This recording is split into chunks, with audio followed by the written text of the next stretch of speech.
Friends. ഇവരെ എനിക്കിട്ട പേരാ 79 not out. മുത്തശ്ശിക്കും ഉണ്ട് 74 നോട്ട് ഔട്ട്.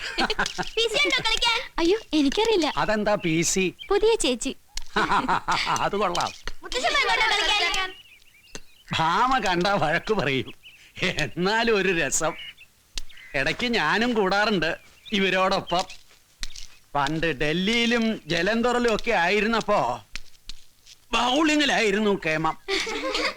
ഇപ്പോ വയ്യ, എന്നാലും ബാറ്റ് ചെയ്യാം.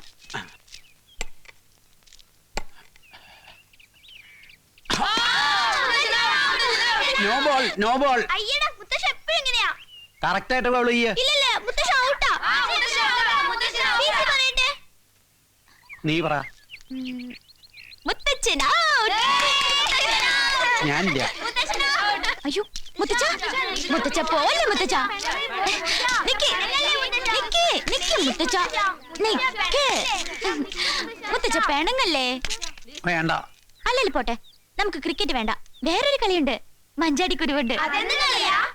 മഞ്ചാടിക്കുരുവുണ്ട് ഒരാളുടെ മനസ്സിലുള്ള കാര്യങ്ങൾ നമുക്ക് പറയാൻ പറ്റും. പറ്റും, പക്ഷെ മുത്തച്ഛൻ വേണം. ഇപ്പൊ മുത്തച്ഛന്റെ മനസ്സിൽ എന്താണെന്ന് നമുക്ക് കണ്ടുപിടിക്കാം.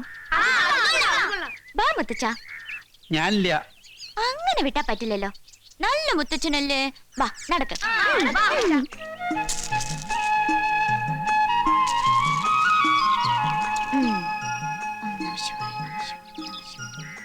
ആ കയ്യൊന്ന് കാണിച്ചേ. കാണിക്കും മുത്തച്ഛ. ആ കൈ കാണിച്ചേ. ആ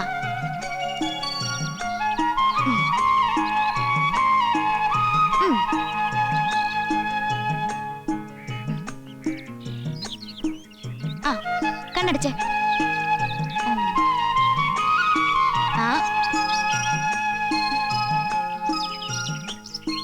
ഇനി കണ്ണു തുറന്നേ. ഇപ്പൊ ഞാൻ പറയട്ടെ മുത്തച്ഛന്റെ മനസ്സിൽ എന്താണെന്ന് പറയട്ടെ. ഇപ്പൊ ഞാനൊന്നും ചിന്തിക്കുന്നില്ലല്ലോ. അപ്പൊ ഈ കുട്ടി എന്തു പറയും? ഇതല്ലേ മുത്തച്ഛൻ വിചാരിച്ചത് അല്ലേ? അതെ, അതല്ലേ മാജിക്. അത് മാത്രം പറ്റില്ല. ഇത് ഞാനല്ലേ ഇവൾക്ക് പഠിപ്പിച്ചു കൊടുത്തേ. കൊള്ളാമല്ലോ ഉള്ള വിദ്യ. നമുക്ക് ഈ വിദ്യ ഒന്ന് കാണണ്ടേ മുത്തശ്ശി? അയ്യോ, ഞാൻ വെറുതെ മുത്തച്ഛനെയും കുട്ടികളെയും പറ്റിക്കാൻ. അതെങ്ങനെയാ? ഞാൻ മനസ്സിൽ വിചാരിച്ചു തന്നെയല്ലേ ഈ കുട്ടി പറഞ്ഞേ. മുത്തശ്ശ, ഏതായാലും അല്പം സൂക്ഷിക്കുന്നത് നല്ലതാ. മനസ്സിൽ സദാസമയം ഈശ്വര വിചാരം മാത്രം മതി. പഴയ വല്ല കേസുകെട്ടുകളുടെ കാര്യം ആലോചിച്ചാലേ വേണി അത് വിളിച്ചു പറയും. പിന്നെ മുത്തശ്ശി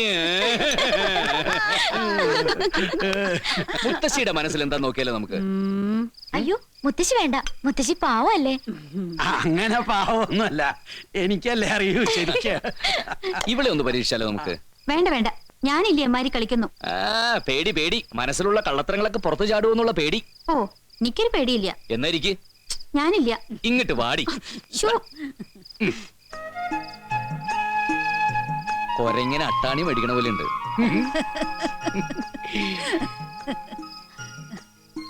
ആ, ഇവളുടെ ചെവിയിൽ വെക്കാൻ പറ്റിയത് ചെമ്പരത്തി പൂവാ. കണ്ണടച്ചേ.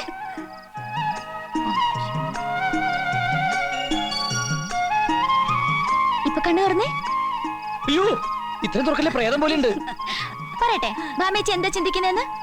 ഈ കുട്ടി എന്ത് പറഞ്ഞാലും ഞാനത് അല്ലാന്നേ പറയൂ, ഉറപ്പാ. അതല്ലേ ചിന്തിച്ചത് അല്ലേ?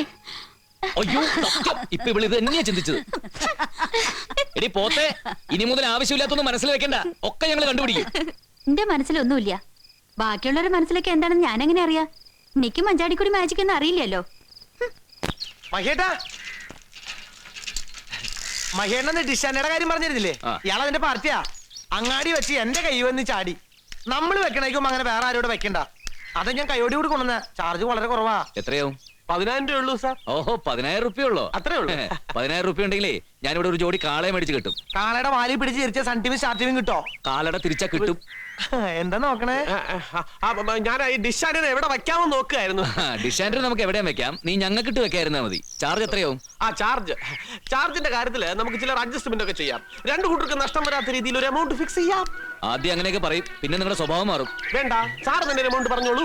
ഹിന്ദി സിനിമ ഉണ്ടാവോ? പഴയ പടങ്ങൾ? പിന്നെ ഹിന്ദി പടം, തെലുങ്ക്, കന്നഡ, ഗുജറാത്തി, വള്ളംകളി, ക്രിക്കറ്റ് കളി, പിന്നെ രാത്രി 12 മണി കഴിഞ്ഞാൽ മുത്തച്ഛന് കാണാൻ പറ്റിയ ചില പടങ്ങൾ ഉണ്ടാവും.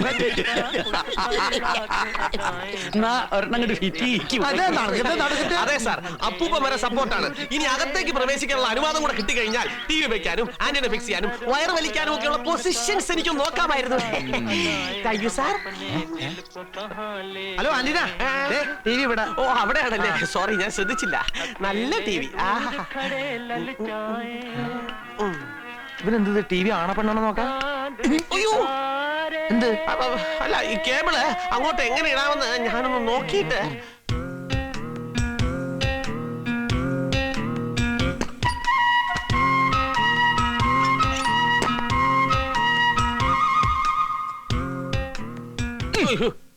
പെണ്ണുങ്ങളെ നോക്കുമ്പോ ഇത്തിരി മയത്തിൽ നോക്കനിയാ. ആന്റീന ഫിക്സ് ചെയ്യണ്ടേ? പിന്നെ ബാ.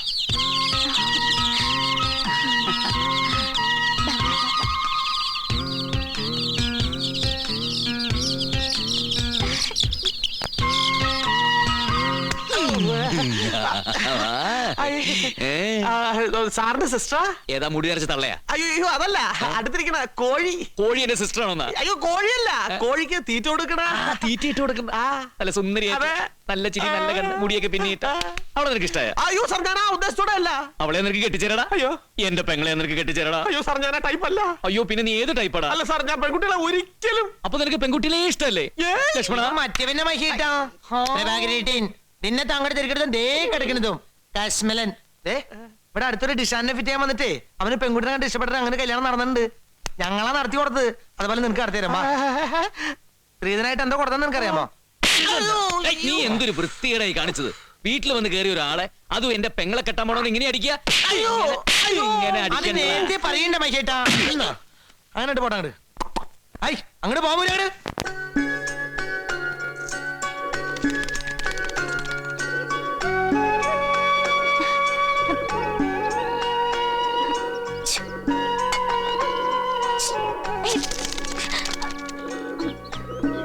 എന്താ എന്തു പറ്റി?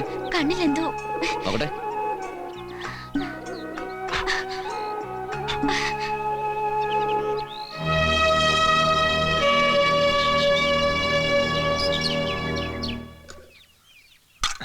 ഇവിടെ വെച്ചോ.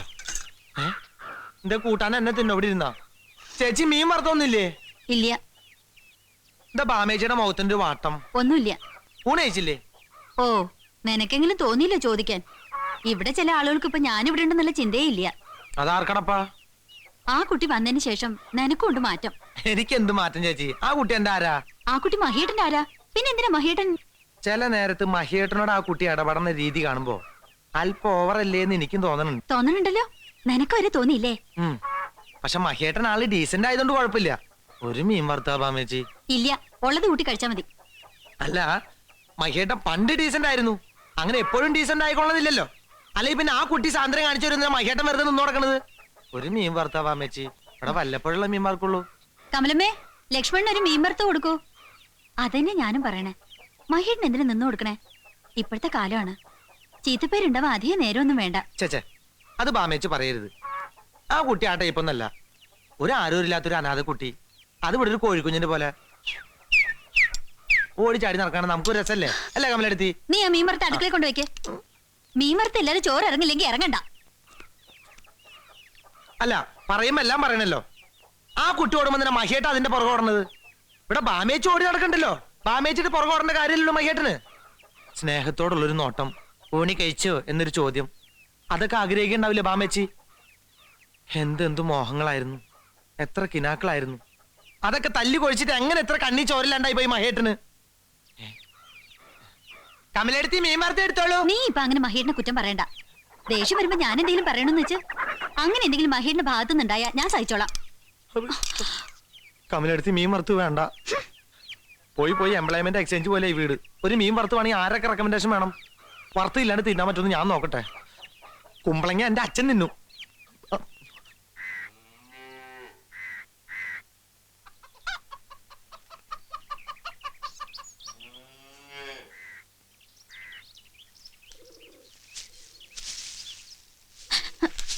എന്താ കുട്ടിയെ ഇതിനെ ഞെട്ടിയത്? ഒന്നുമില്ല. എന്താ കള്ളം കാണിക്കണ പോലെ ഉണ്ടല്ലോ. എന്താ അത്? ഒന്നുമില്ല ചേച്ചി, ഇങ്ങോട്ട് തരൂ. വേണ്ട, ആ ചേച്ചി കാണണ്ട. എന്താ കണ്ടാല്? ലവ് ലെറ്റർ ഒന്നും അല്ലല്ലോ. നോക്കട്ടെ. അല്ല, ചേച്ചി കണ്ട ശരിയാവില്ല. നോക്കട്ടെ കുട്ടി. അത് നോക്കട്ടെന്ന്. അത് പിന്നെ പ്രിയപ്പെട്ട മഹേട്ട്, ഒരു പ്രധാനപ്പെട്ട കാര്യം മഹേട്ടിനോട് പറയാൻ വേണ്ടിയാ ഞാൻ ഈ കത്തെഴുതുന്നത്. കുറെ ദിവസമായി പറയണമെന്ന് വിചാരിക്കുന്നു. പറഞ്ഞില്ലെങ്കിൽ അതൊരു തെറ്റായാലോ. പറയാൻ വേണ്ടി മഹേട്ടിന്റെ അടുത്ത് വരുമ്പോഴൊക്കെ എന്റെ കയ്യും കാലും വിറയ്ക്കുന്നു. എന്നെ കളിയാക്കിയാലോ അല്ലെങ്കിൽ വഴക്ക് പറഞ്ഞാലോ. അതുകൊണ്ടാ ഒടുക്കെ എഴുതി തരാന്ന് വെച്ചത്. ബാക്കി കൂടെ എഴുതു വേഗം, എന്നിട്ട് കൊടുക്ക്. ചേച്ചി, ഞാൻ വന്ന് കേറിപ്പോ മുതലേ ഞാൻ കരുതിയതാ ഇതെങ്ങനെ അവസാനിക്കുന്നു. കാണിച്ചു തരാം ഞാൻ. എന്താടി, എന്തിനാ നീ ഇവിടെ അടിച്ചത്? ചോദിച്ചിട്ടില്ല എന്തിനാ അടിച്ചതെന്ന്. മഹേട്ടാ, കുറച്ച് കൂടുണ്ട് നിന്റെ അഹങ്കാരം.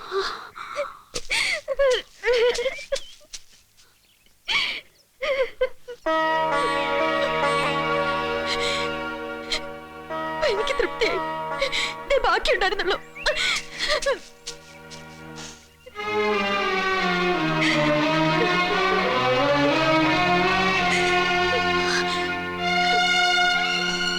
ഓഹോ, ഇനിയിപ്പോ ഇതും കൂടി ഉണ്ടോ? പിണങ്ങി പോക്ക്. ഞാനിനി ഇവിടെ നിൽക്കണോ? രണ്ടുപേരുടെ ആവശ്യമുണ്ടോ ഇവിടെ? നീ എന്ത് ഭ്രാന്തായി കാണിക്കുന്നത്? അതിന് മാത്രം ഇപ്പൊ എന്താ ഉണ്ടായി ഇവിടെ? ഇത്രയും കാലം സംശയം ഉണ്ടായിരുന്നല്ലോ എനിക്ക്. അത് ശരിയായി. എന്ത് ശരിയായെന്ന്? എടി, നിന്നെ ഒന്ന് ദേഷ്യം പിടിപ്പിക്കാൻ വേണ്ടി ഞാനും ലക്ഷ്മണനും വെറുതെ ഓരോ തമാശ കാണിച്ചു എന്നല്ലാണ്ട് അവളെ നിന്നെയും എനിക്ക് മാറിപ്പോന്ന് കരുതണ്ടോ നീ? മഹേട്ടിന്റെ മനസ്സിൽ എന്താ ഉള്ളതെന്ന് എനിക്കറിയില്ല. അതെന്തായാലും ആ കുട്ടിയുടെ ഉള്ളിലുള്ളത് ഇതിൽ എഴുതിയിട്ടുണ്ട്. മഹേട്ടിന് തരാൻ. ദാ.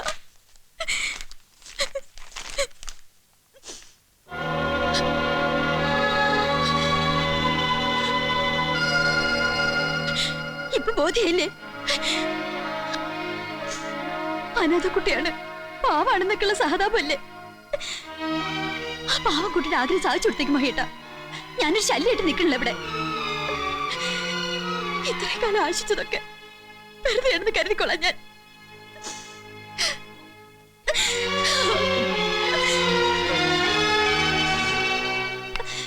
മുത്തശ്ശിക്കും മുത്തശ്ശനും എന്നോട് വിഷമം തോന്നരുത്.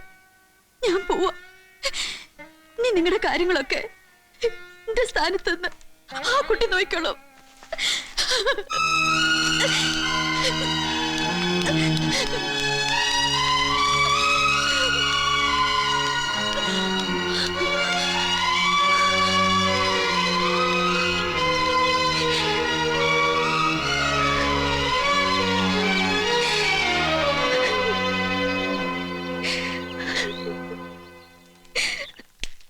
അല്ല, ഇതെന്താ കഥ? ഞാൻ അങ്ങോട്ട് ഇറങ്ങുമായിരുന്നു. എന്തു പറ്റി ബാഗൊക്കെ ആയിട്ട്? എന്താ കുട്ടി നീ വല്ലാണ്ടിരിക്കണേ? ഒന്നുമില്ല. അവിടെ എന്തെങ്കിലും വഴക്കോ കൂട്ടോ ഉണ്ടാക്കിയോ? ഞാൻ കുറച്ചു ദിവസം ഇവിടെ നിൽക്കാൻ വന്നതാ. അച്ഛൻ പോയിട്ട് വന്നോളൂ. ഞാൻ നാണിയമ്മയും കുട്ടികളെയും വിളിച്ച് കിടത്തിക്കോളാം. മഹിയോട് പിണങ്ങി അല്ലേ? എനിക്ക് തോന്നി ഇപ്പോഴും കുട്ടിക്കളി മാറിയിട്ടില്ല രണ്ടിന്. നിന്നെ ഓരോന്ന് പറഞ്ഞ് ശുണ്ടി പിടിപ്പിക്കാൻ അവനും, അത് കേട്ട് തുള്ളൻ നീയും. വാ, ഞാൻ കൊണ്ടാക്കാം. ഇപ്പൊ അങ്ങനെയൊന്നല്ല. ഞാൻ ഇനി പോണില്ല അങ്ങോട്ട്. അതിന് മാത്രം ഇപ്പൊ എന്താ ഉണ്ടായത്? എന്നോട് ഇത്രയെങ്കിലും ഇഷ്ടം ഉണ്ടായിരുന്നെങ്കിൽ മഹേട്ടിന് ഇങ്ങനെയൊന്നും കാട്ടില്ല. മഹേട്ടിന് പെണ്ണെക്കാളും പ്രിയം ആ പെണ്ണോടാ. അങ്ങനെ തന്നെ ആയിക്കോട്ടെ. പിന്നെ ഞാനെന്തിനാ അവിടെ നിൽക്കണേ? അച്ഛനെ താക്കോലും കിട്ടുന്നേ. അല്ലെങ്കിൽ വേണ്ട, ഞാനും വരാം അച്ഛൻ്റെ കൂടെ കോയമ്പത്തൂർക്ക്. ആ, അതാലോചിക്കാം. ഏതായാലും നീ പോയി ആ ബാഗ് എടുത്ത് അകത്ത് വയ്ക്കും. എന്നിട്ട് അച്ഛന് നല്ലൊരു ചായ ഉണ്ടാക്കിത്താ. തേയിലയും പഞ്ചസാരയും അടുക്കളയിൽ കാണും. ഇനി ഏതായാലും മഹി ഇങ്ങോട്ട് വന്നിട്ട് പോകാം. ഇങ്ങോട്ട് വരട്ടെ. ഉമ്മറത്തേക്ക് ഏറ്റില്ലേ ഞാൻ. ഇത് എന്റെ വീടാ. എനിക്കുണ്ട് അല്പം അഭിമാനം. ആ ചെല്ല്. എന്നാലും ആ കുട്ടി, അതിനെന്താടാ അങ്ങനെയൊക്കെ തോന്നാൻ? ഞാൻ ആ രീതിയിലൊന്നും പെരുമാറിയിട്ടില്ല അതിനോട്. എന്റെ മഹേട്ടാ, ഈ പെണ്ണുങ്ങളെ മനസ്സെന്ന് പറഞ്ഞ രാഷ്ട്രീയക്കാരെ പോലെയാ. എപ്പ വേണേലും എങ്ങോട്ട് വേണേലും കാലു മാറാം. ഒക്കത്തിനും കാരണം നീയാ. ആവശ്യമില്ലാത്ത കെണിയൊക്കെ ആ ഭാമയെ പറഞ്ഞു പിടിപ്പിച്ച് അതറിഞ്ഞ ആ കുട്ടി എന്നെ തെറ്റിദ്ധരിച്ചിട്ടുണ്ടാവും. ആഹാ, മൂപ്പിലമ്മയ്ക്ക് കുശുമ്പ് കാരണം കാണാൻ നല്ല രസാണ്, നമുക്കൊന്ന് മൂപ്പിക്കാന്നൊക്കെ പറഞ്ഞിട്ട് നോക്കിയാൻ ഇപ്പൊ എല്ലാം കൂടി എന്റെ തലയിൽ മറക്കില്ലേ? ആകെ ചളവായി. മുത്തശ്ശനും മുത്തശ്ശിയൊക്കെ എന്ത് കരുതിയിട്ടുണ്ടാവുമോ? എങ്കിലും അവൾക്ക് എന്നെ മനസ്സിലായില്ലോടാ. എടാ, ഞാൻ കെട്ടാൻ പോണ പെണ്ണല്ലേ അവള്.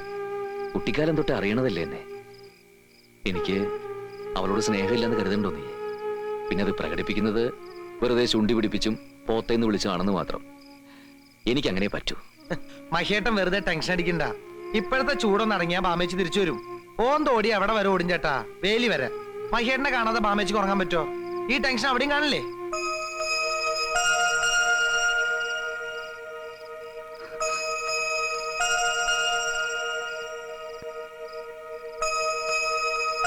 ഞാൻ എങ്ങോട്ടെങ്കിലും പൊയ്ക്കോട്ടെ.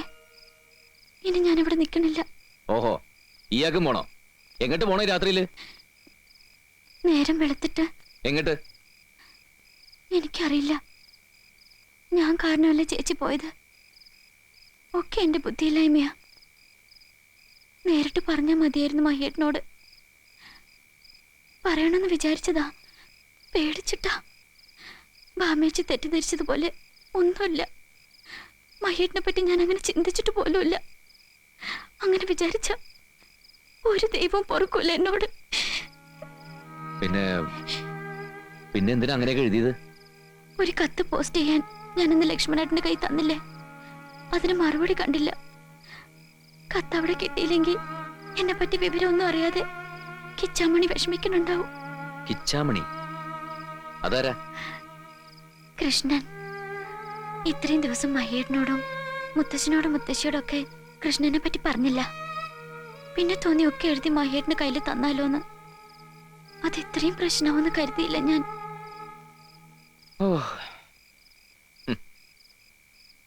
മോളുടെ ആരായി കൃഷ്ണൻ? കിച്ചാമണി? അത് പറ. ഞങ്ങളുടെ നാട്ടിലുള്ളതാ, വീടിനടുത്ത്. അപ്പൂപ്പൻ്റെ ഒപ്പം പണ്ട് കടം വായിച്ചിരുന്ന ഗണേശയ്യരുടെ മോനാ. അപ്പൂപ്പന് എനിക്കും വലിയ സഹായിയായിരുന്നു. വലിയ ഇഷ്ടമായിരുന്നു അപ്പൂപ്പന്. ഞങ്ങളുടെ കല്യാണം നടന്നു കാണണമെന്ന് അപ്പൂപ്പന് മോഹം ഉണ്ടായിരുന്നു. എന്നിട്ട് ഈ കിച്ചാമണി ഇപ്പൊ എവിടെ? ആ സുബ്രഹ്മണ്യം ഇടയ്ക്കിടയ്ക്ക് വഴക്കുണ്ടാക്കാൻ ചെല്ലും കിച്ചന്റെ അടുത്ത്, എന്റെ പേരും പറഞ്ഞ്. സഹിക്കാണ്ടായപ്പോ ഒരു ദിവസം അപ്പൂപ്പനെ എങ്ങോട്ടെങ്കിലും പോയിക്കോളാൻ പറഞ്ഞത്. കോയമ്പത്തൂരിൽ ഏതോ മില്ലിൽ ജോലി കിട്ടിയെന്നും പറഞ്ഞ് ഒരു കത്ത് വന്നു. പിന്നെ ഒന്നും അറിയില്ല. ഒരു കൊടുങ്കാറ്റ് അടിച്ചു തീർന്ന പോലെ ഉണ്ടല്ലോ മഹിയേട്ടാ. നിന്നെ ഞാനിപ്പോ എന്താ വേണ്ടേ? ഒരൊറ്റ വീക്ക് വെച്ച് തന്നുണ്ടല്ലോ, കത്തെഴുത്തും പ്രേമവും. ഓ, പോയി കിടന്നുറങ്ങ്, പോയി കിടന്നുറങ്ങടേ. പോയിക്കോ.